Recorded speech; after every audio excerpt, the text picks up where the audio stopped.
안녕하십니까. 저는 이제 막 태권도장을 열어 관장이 된 35살 여성입니다. 사실 저는 어렸을 때 몸이 정말 약했었어요.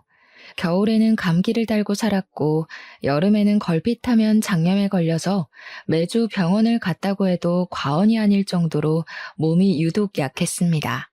이런 저를 걱정하시던 부모님은 제가 체력과 면역력을 길러야 한다며 태권도를 보내셨어요. 그 태권도는 동네 다른 태권도와는 다르게 여자 관장님이 계셨는데 그 관장님이 저를 유난히 예뻐해 주셨습니다. 저는 그 관장님이 참 멋져 보였고 나중에 반드시 태권도 관장이 되어야겠다고 다짐했어요. 그래서 열심히 태권도 수련을 했고 그 결과 지금은 태권도 관장까지 하게 되었답니다.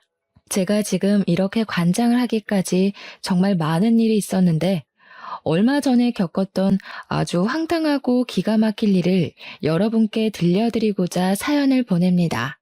먼저 우리 부모님은 동네에서 꽤 크고 유명한 한정식집을 하고 계세요. 부모님이 운영하시는 한정식집은 맛도 좋고 분위기도 좋아서 상견례나 중요한 모임을 할 때 많이 예약하십니다.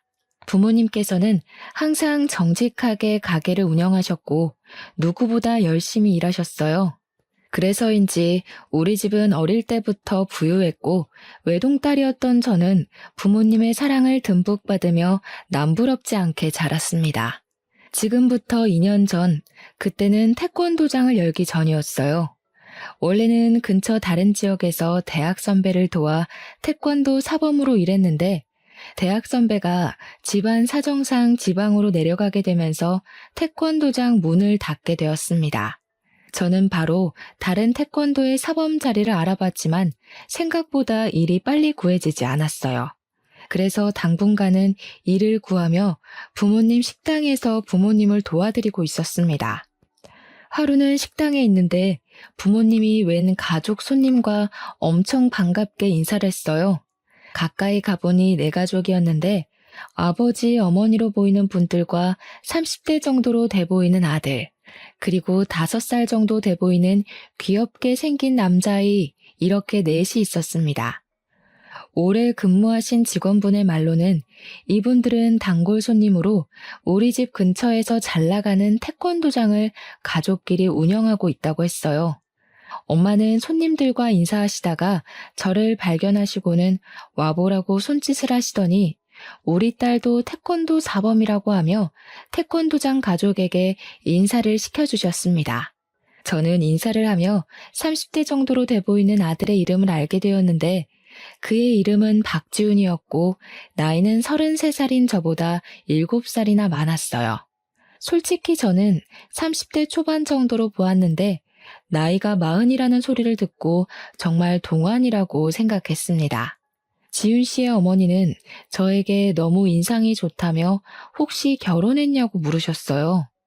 엄마는 태권도장에 남자가 많았을 텐데도 어떻게 된 애가 남자를 한 번도 집에 데리고 오지 않았냐며 제발 좀 이제 결혼 좀 했으면 좋겠다고 웃으며 이야기하셨습니다. 지훈 씨의 어머니는 엄마의 말을 듣고 환하게 웃으며 자식 일이 원래 내 맘대로 되지 않는다고 빨리 좋은 소식 들리길 기대한다고 하셨어요. 그날 지훈 씨네 가족은 꽤 비싼 정식을 시켰고 음식을 아주 만족스럽게 먹으며 다음에 또 오겠다고 하고 가셨습니다. 며칠 후 저는 평소처럼 부모님 식당에서 일하고 있었는데 엄마가 잠깐 와보라고 했어요. 저번에 봤던 단골 손님들이 태권도장을 운영한다고 했던 것을 기억하냐고 물으시더니 손님 중 아버지, 즉 태권도 관장님한테 전화가 왔는데 일하던 사범이 관둬서 새로운 사범을 빨리 구해야 한다는 거예요. 그러면서 저보고 일할 생각 없냐고 물었다고 합니다. 저 역시 일을 구하고 있어서 엄마의 말이 솔깃했고 당연히 일하고 싶다고 했어요. 그리고 다음 날 저는 태권도장에 방문하여 면접을 보았고 그 뒤로 박지훈 사범님과 일하게 되었습니다. 첫 출근 날 사범으로 일하긴 했지만 친한 선배의 도장에서만 오랫동안 일했기에 다른 도장은 처음으로 간 것이었어요. 그래서인지 긴장이 너무 되었는데 박준 사범님은 저에게 친절하게 대해주었습니다. 사범님의 아버지인 관장님도 너무 긴장하지 말라고 하며 어려운 일 있으면 언제든지 말하라고 했고, 태권도에서 실장님으로 계시며 태권도 차량 운전을 해주시고 원비 관리를 하는 어머니 역시 우리 어렵게 생각하지 말라고 하셨어요. 흔히들 가족들이 운영하는 회사나 도장은 절대 가지 말라고 하던데 여기는 그래도 다들 친절하시고 잘 대해주셨습니다. 정신없이 시간이 지나고 어느덧 오후 5시가 되었어요. 그 시간에는 유치부 아이들이 어린이집이나 유치원을 마치고 많이 왔었습니다. 귀여운 아이들이 줄지어 오는데 그 중에 눈에 띄는 아이가 하나 있었어요. 바로 저번에 부모님 식당에 가족들과 함께 온 5살 남자아이였습니다. 이 아이의 이름은 박정민이었고 사범님과는 유독 친해 보였어요.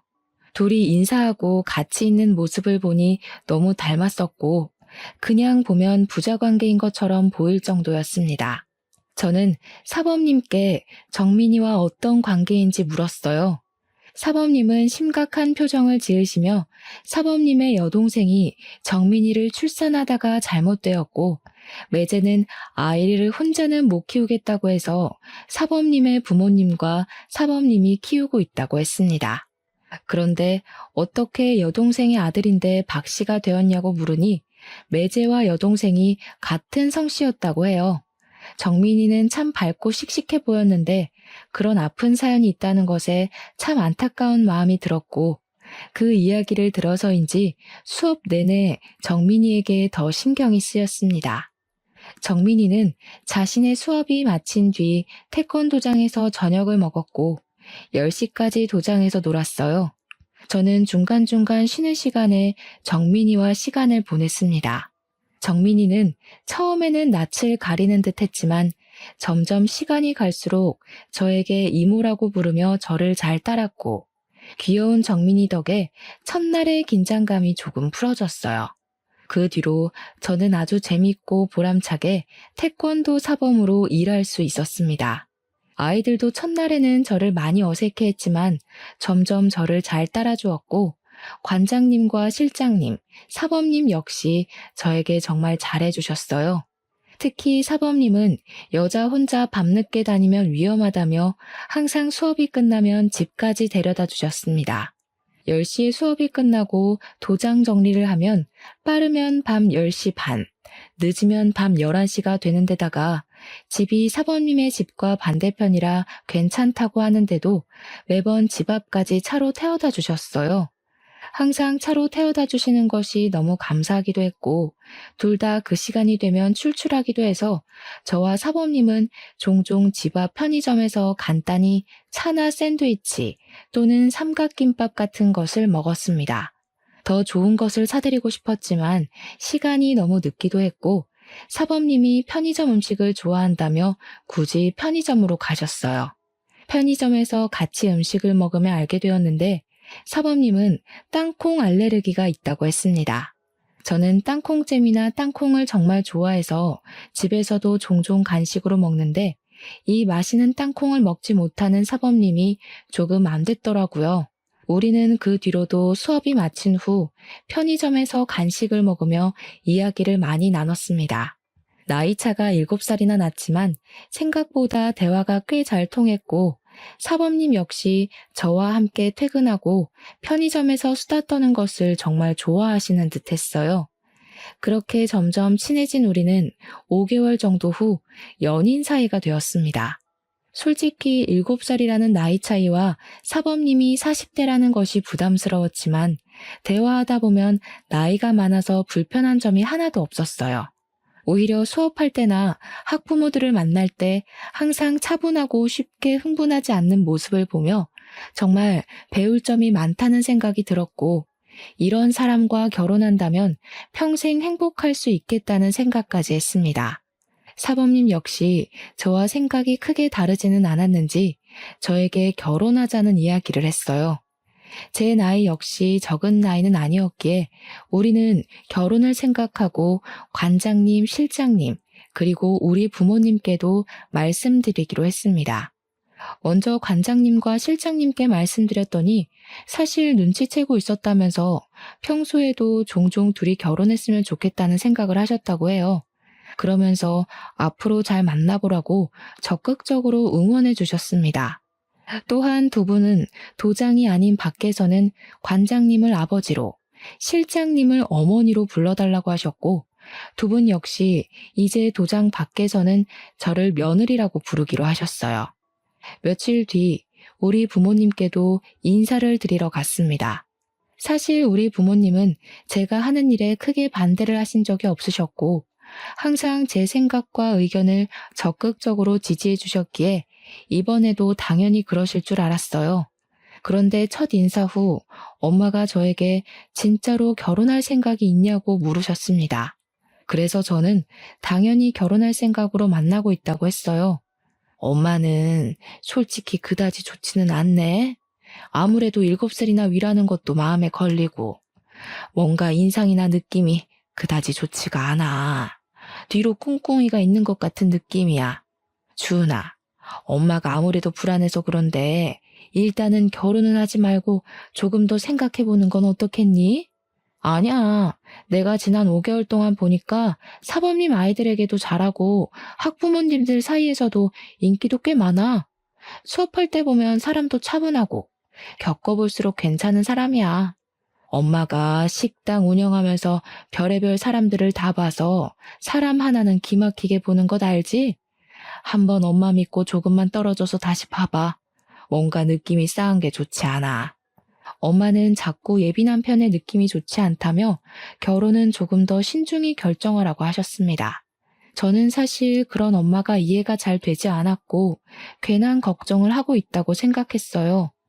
엄마는 저와 예비 남편의 사이를 반대했지만 저와 예비 남편은 그러면 그럴수록 더 사이가 돈독해졌습니다. 예비 시부모님 역시 태권도장에서 매일 보며 저를 정말 한 식구처럼 대해주셨어요.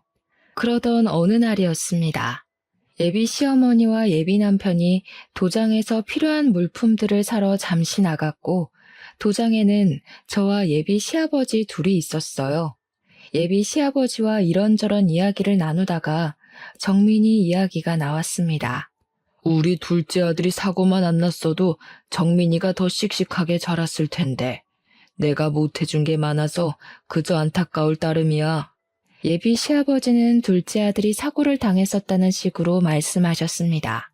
분명히 예비 남편이 정민이가 여동생의 아들이라고 했고 출산하다가 잘못되었다고 했는데 예비 시아버지는 아들이라고 하니까 이상했어요. 둘째 아들이라고요? 저번에 지윤 씨는 여동생이 있었다고 말했는데. 아, 맞다. 그랬지 참. 그때 사고를 당한 것이 너무 충격이라 내가 이렇게 깜빡해. 그런데 사고를 당했다고요? 혹시 무슨 사고요? 자동차 사고란다. 아유, 이 이야기는 더는 하기 힘들구나.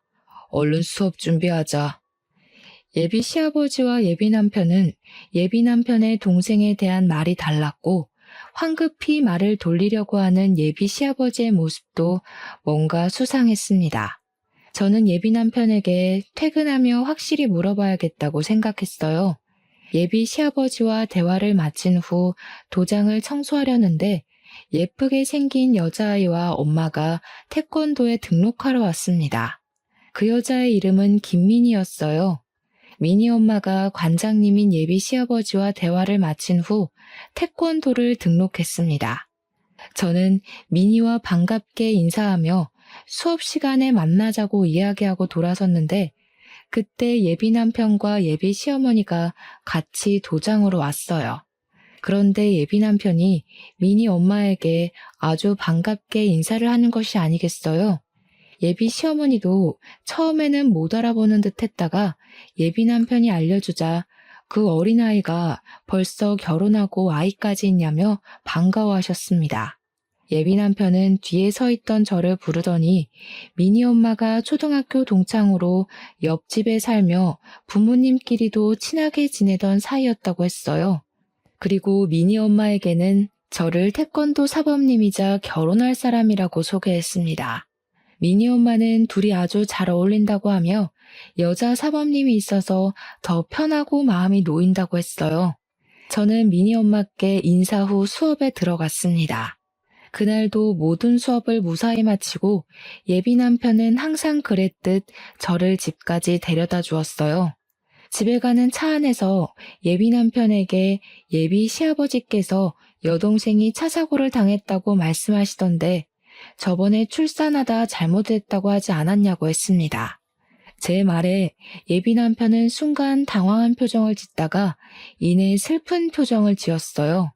그러더니 사실은 아기를 낳으러 가는 길에 차 사고가 났다고 했습니다. 그러면서 여동생에 관한 이야기는 집에서 금기어니 절대 하지 말라고 했어요.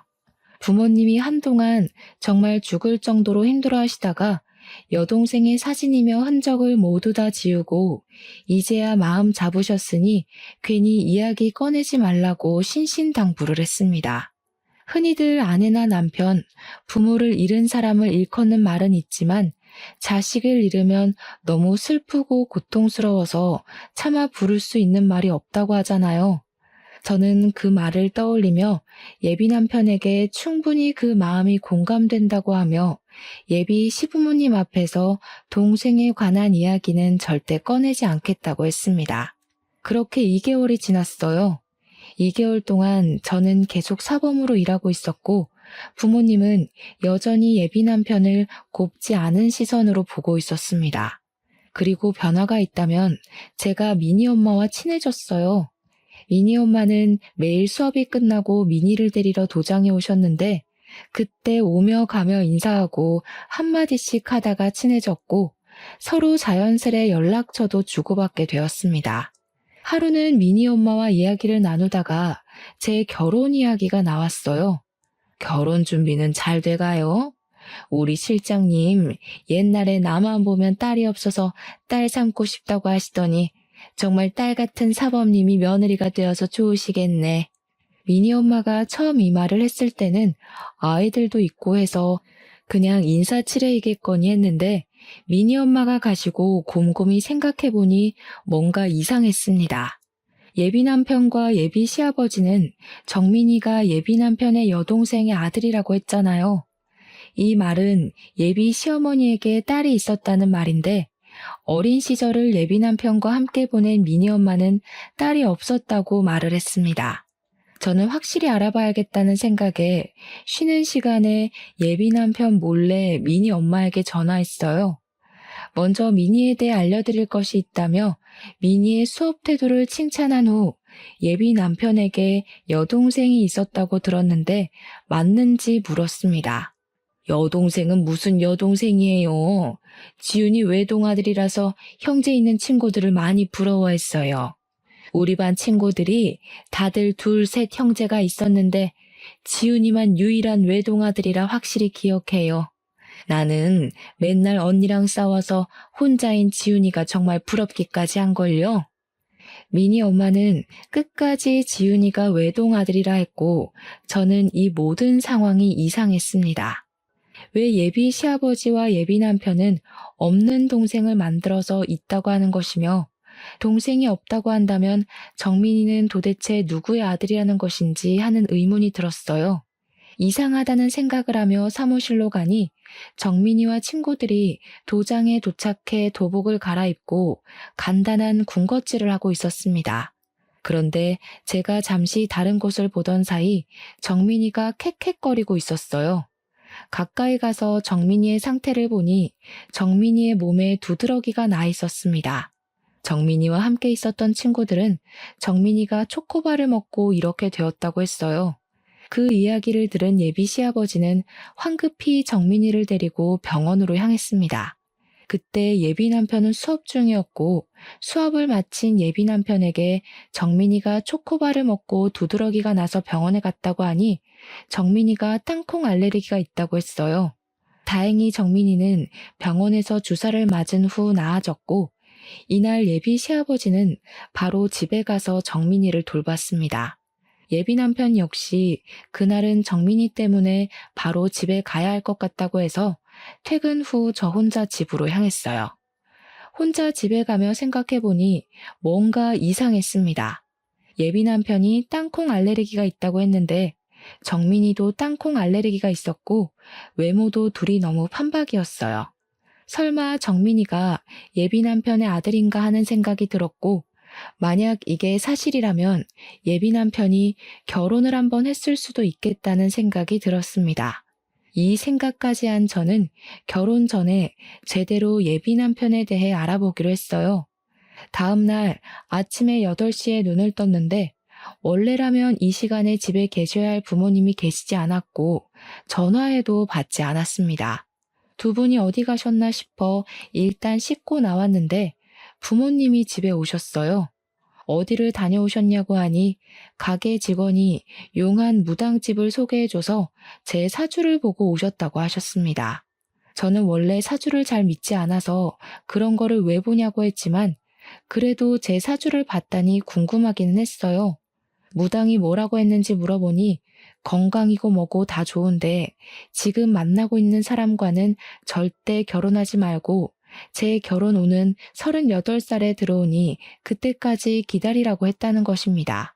그러면서 부모님 두 분 다 어지간하면 이런 이야기 안 하는데 아무래도 첫인상도 그다지 마음에 들지 않고 이래저래 숨기는 것이 많은 것 같다며 한번 그 사람에 대해서 자세히 알아보라고 하셨어요.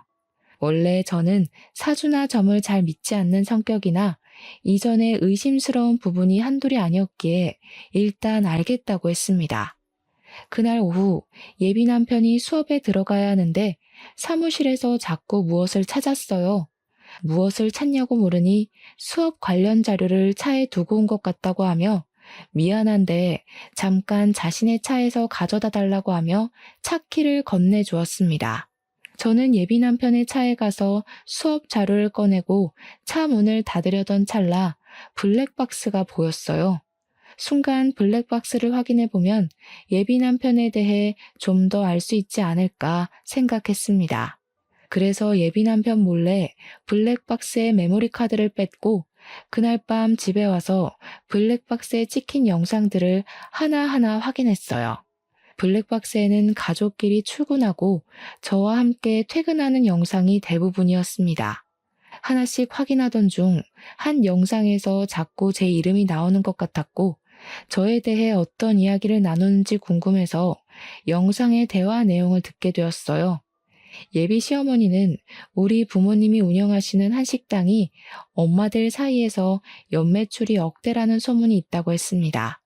그러면서 연매출 억대 집안의 외동딸이 결혼하는데 집 한 채 정도는 쉽게 장만해주지 않겠냐며 예비 남편에게 이번에는 기가 막히게 잘 골라왔다고 했어요. 이어서 예비 남편은 사실 이전에 만난 여자애들에 비하면 외모나 외적인 것들이 다 부족하지만 그래도 돈 많은 처가가 최고이지 않겠냐고 하며 조만간에 나를 잡겠다고 했습니다. 그래, 얼른 날 잡아야지.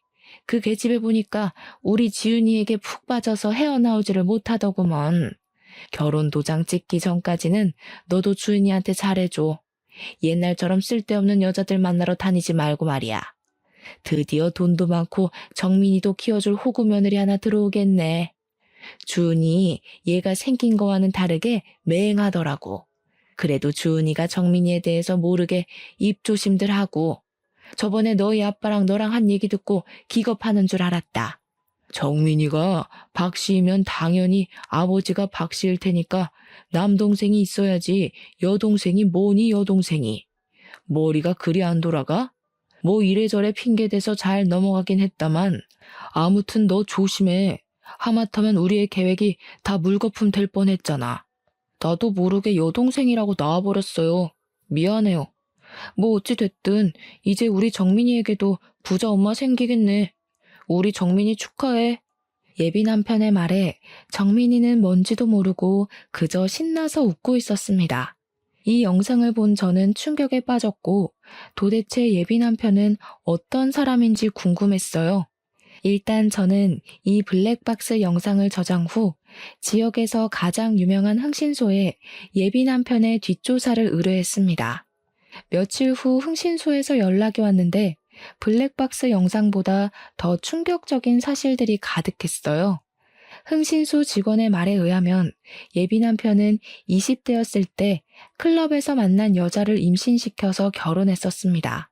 그런데 예비 남편이 자신의 아이를 임신한 아내를 내팽개치고 계속 클럽에 다니며 다른 여자를 만나러 다녔어요. 이로 인해 큰 스트레스를 많이 받은 아내는 유산했고 바로 이혼했다고 합니다.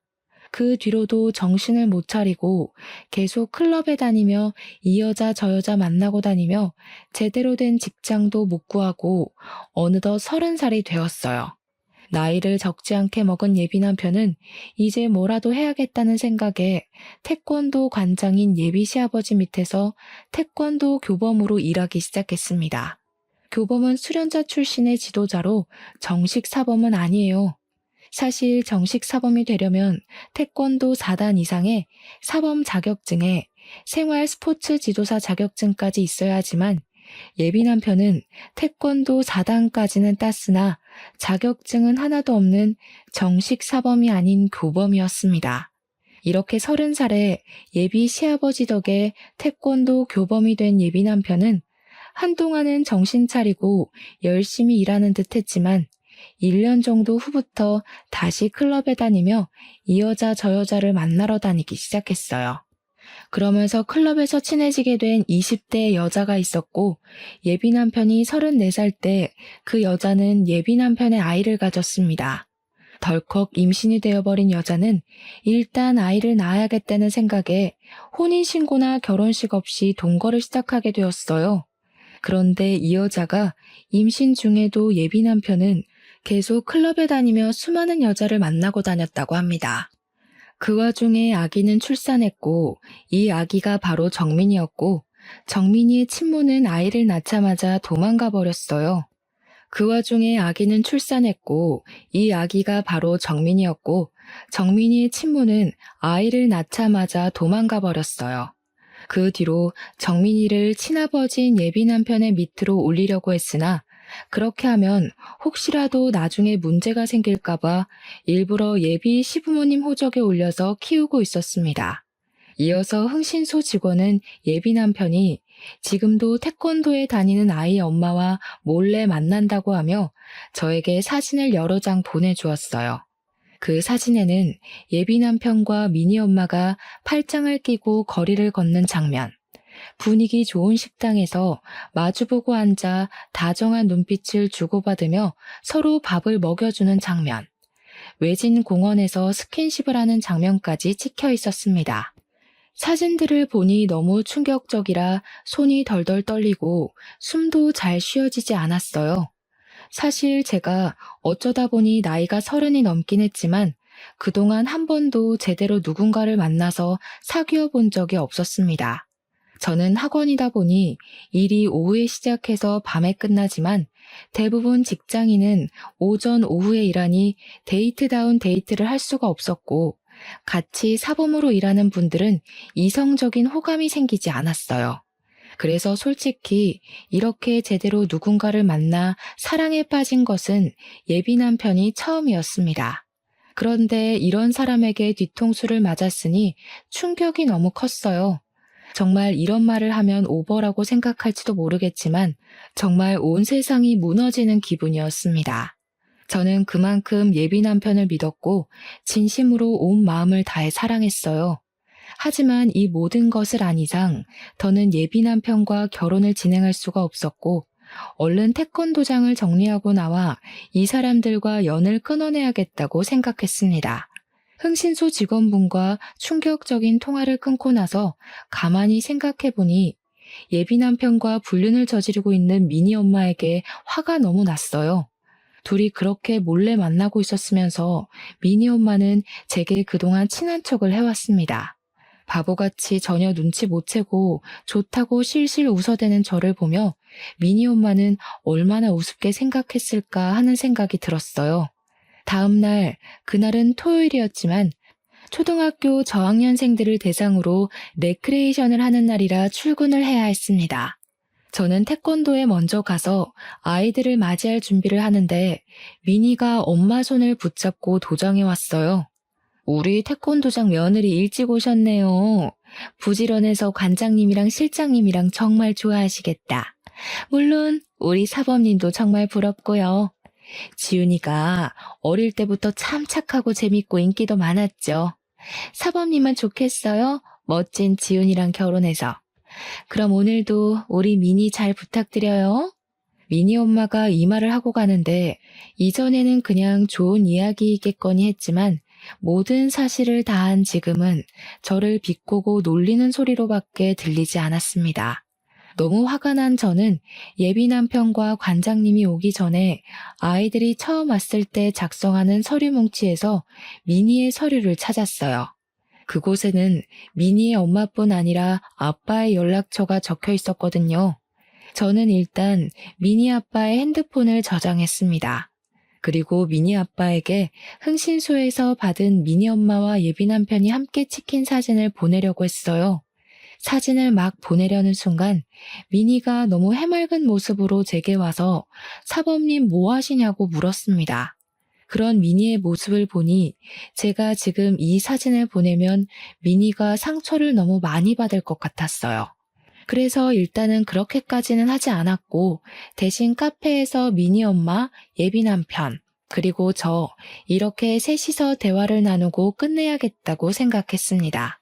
마음 같아서는 사람들이 없는 으슥한 곳에서 그 둘을 아주 완벽히 요절내버리고 싶었지만 그래도 그것은 사람으로서 그리고 체육인으로서의 도리는 아닌 것 같아 그런 마음은 애써 접어두었어요.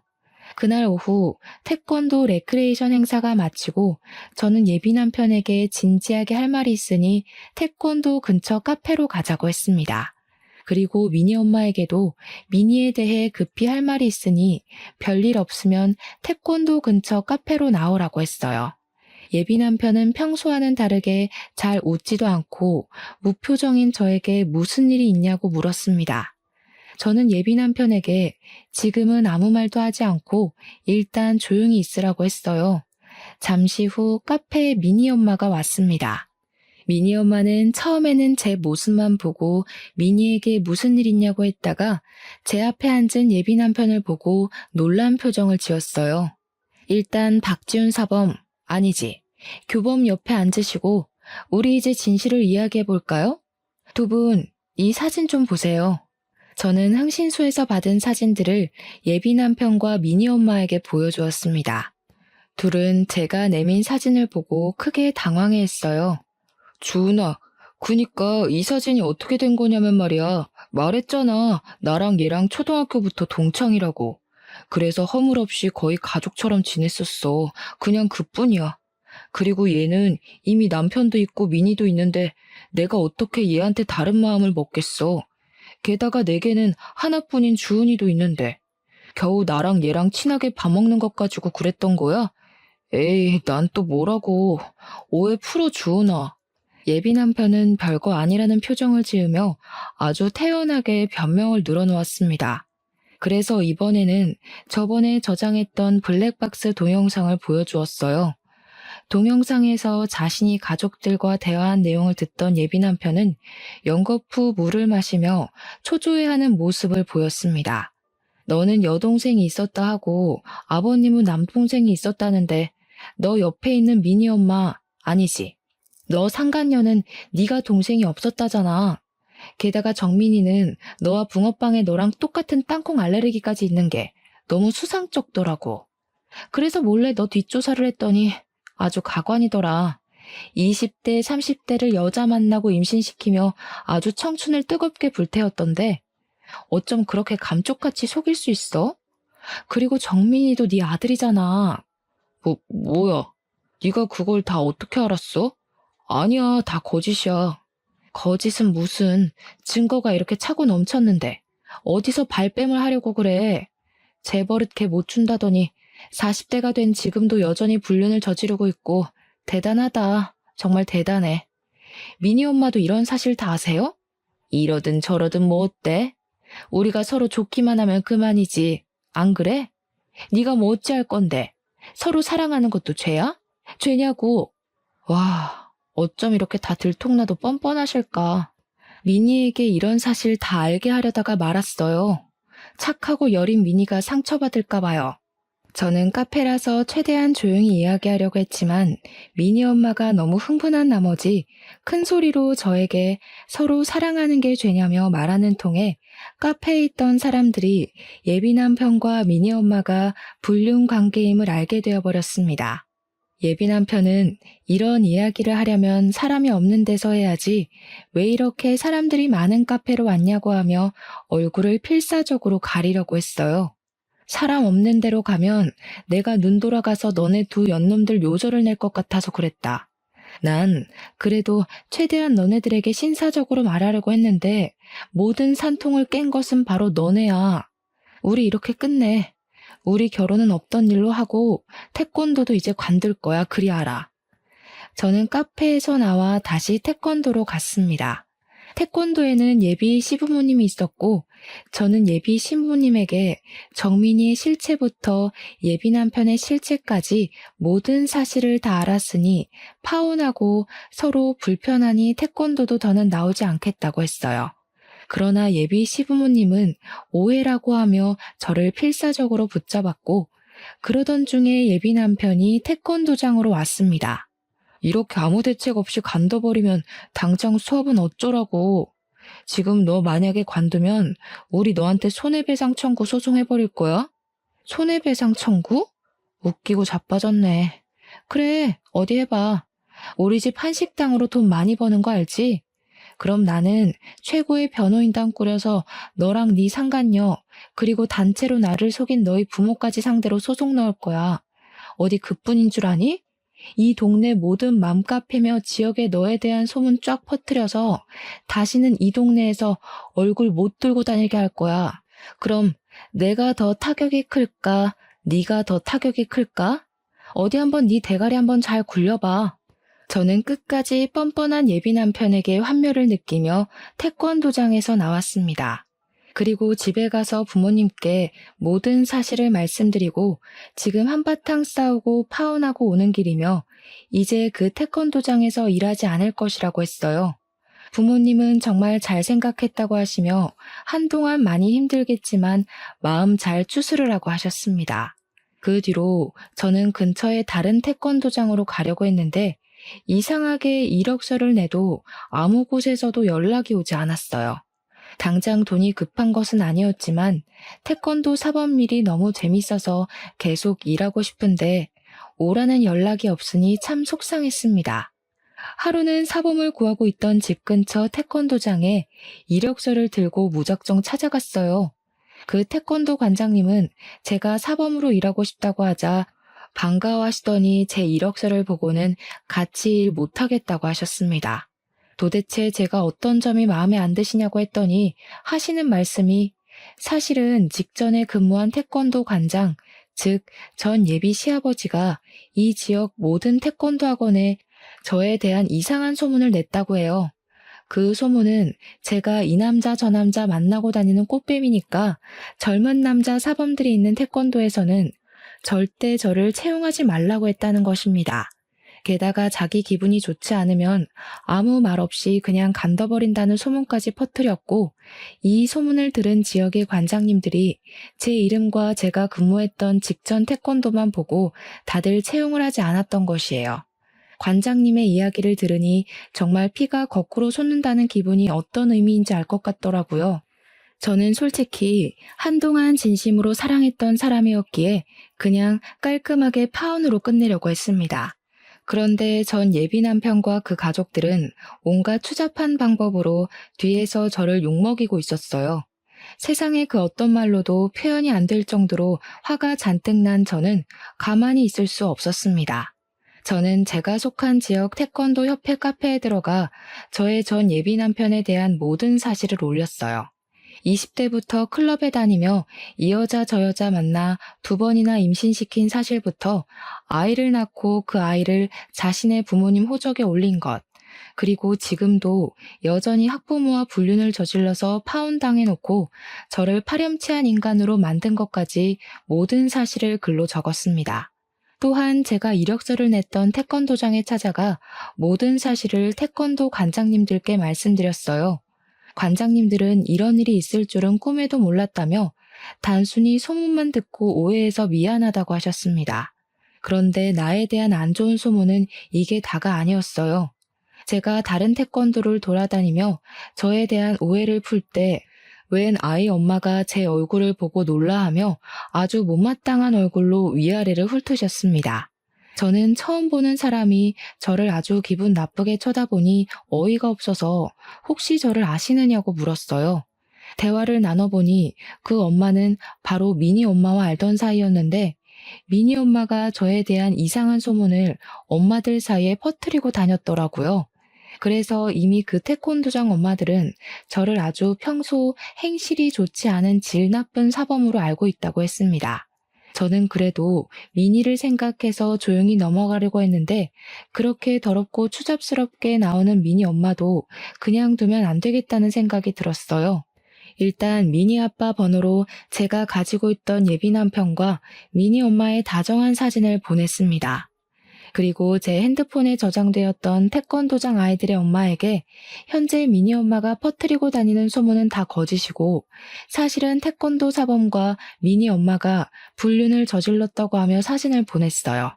그리고 그 주 주말 식당에서 부모님을 도와 일하고 있는데 전 예비 시부모님, 전 예비 남편, 그리고 미니 엄마까지 나란히 왔습니다. 어서 오세요. 어디 불륜 모임이라도 하러 오셨나 봐요? 저기 화장실 앞자리에 가서 앉으시던가요? 이 인연이 정신 나갔어? 그 사진들을 미니 아빠한테 보내면 어떡해? 우리 미니가 받을 상처는 생각 안 해봤어? 네가 그러고도 애들을 가르치는 사범이야? 우리 미니 상처받아서 요새 나랑 말도 안 해. 애가 웃지도 않고 그저 죽을 상이라고. 이제 어쩔 거야? 우리 미니 어떻게 할 것이냐고. 그래서 어쩌라고요? 그렇게 미니 생각하시는 분이 미니 태권도를 가르치는 사람이랑 바람이 나셨어요. 자식을 생각하면 적어도 그런 짓은 하지 말았어야 할 거 아니야. 네가 태권도 협회에도 글 올리고 이 지역 관장들한테도 이상한 이야기해서 우리 태권도 아이들 다 등록 취소했다. 우리 태권도장 이제 문 닫게 생겼어. 평생을 태권도 하며 살아왔는데 우리 가족 이제 뭐 먹고 살아? 아줌마네가 저지른 일 때문에 이렇게 됐는데 왜 저한테 그러세요? 저 그래도 한동안 가족처럼 생각했던 사람들이었으니 조용히 넘어가려고 했는데 가만히 있으니 다들 저를 아주 개코딱지로 보셨나 봐요. 당신네 아들이랑 당신네가 작정하고 과거 많고 친아들까지 속이며 결혼시키려고 해놓고서는 왜 여기 와서 저한테 시비이고 난리이신데요? 나 참 어이가 없어서. 아 됐고 여기 매출 올려줄 거 아니면 나가요. 계속 이런 식이면 영업 방해죄로 확 신고해버릴 겁니다. 제 말에도 이 사람들은 나가려는 생각이 전혀 없었고 결국 저는 경찰에 신고해서 이들을 쫓아냈습니다. 그 후 이들은 어떻게 되었는지 아세요? 일단 그들이 운영했던 태권도장은 문을 닫았습니다. 제가 보낸 메시지들을 본 엄마들은 전 예비 남편에게 대놓고 손가락질을 하며 비난했고 당연히 모든 아이가 등록 취소하고 환불 요청까지 했다고 해요. 태권도장은 수강하는 아이들이 있어야 운영이 되는데 아이들이 하나도 없으니 운영이 어려워 문을 닫을 수밖에 없었겠죠. 그리고 더럽고 추악한 지난 과거가 낱낱이 폭로된 그들 가족은 이 지역에서는 고개 들고 못 살게 될 지경까지 이르렀고 결국 아무도 모르게 그 가족 모두 이 지역을 떠났다고 합니다. 또한 사랑하는 것이 죄냐며 불륜 앞에서도 당당했던 미니 엄마는 미니 아빠와 이혼하고 미니는 아빠와 함께 살고 있다고 해요. 친권을 빼앗기고 유책 배우자가 되어 위자료에 양육비까지 주며 거지같이 살고 있다고 합니다. 저는 모든 오해를 푼 뒤 부모님의 가게에서 일했으나 여전히 태권도를 가르치고 싶은 생각이 있었어요. 그래서 부모님의 도움을 받아 태권도장을 차렸습니다. 전 예비 남편의 태권도 학원이 망하고 마땅한 태권도 학원이 근처에 없어서인지 제가 연 태권도장에 아이들이 제법 많이 등록했어요. 그 중에는 전 예비 남편의 태권도에 다니던 아이들도 있었습니다. 그 아이들의 엄마들은 저를 알아보고 옛날에 오해해서 미안했다고 먼저 사과도 하시더라고요. 아무튼 그 뒤로 저는 엄마들의 신뢰를 받으며 지금까지 아주 잘 태권도장을 운영하고 있답니다. 전 예비 남편과 그의 가족들에게 뒤통수를 제대로 맞고 나름의 복수를 하기는 했지만 사실 마음이 완전히 좋지만은 않아요. 이 일로 정민이는 살던 곳을 벗어나 다른 지역으로 가야만 했고, 민이는 더는 아빠, 엄마와 함께 살지 못하게 되었기 때문입니다. 부디 정민이와 민이가 새로운 환경에 빨리 적응해서 멋지고 당찬 어른으로 자라기를 간절히 기도할 뿐이에요. 제 사연을 들은 여러분의 인생에는 항상 좋은 일만 가득하시길 바라며 저의 이야기는 이제 마무리 지으려고 합니다. 긴 이야기 들어주셔서 감사합니다.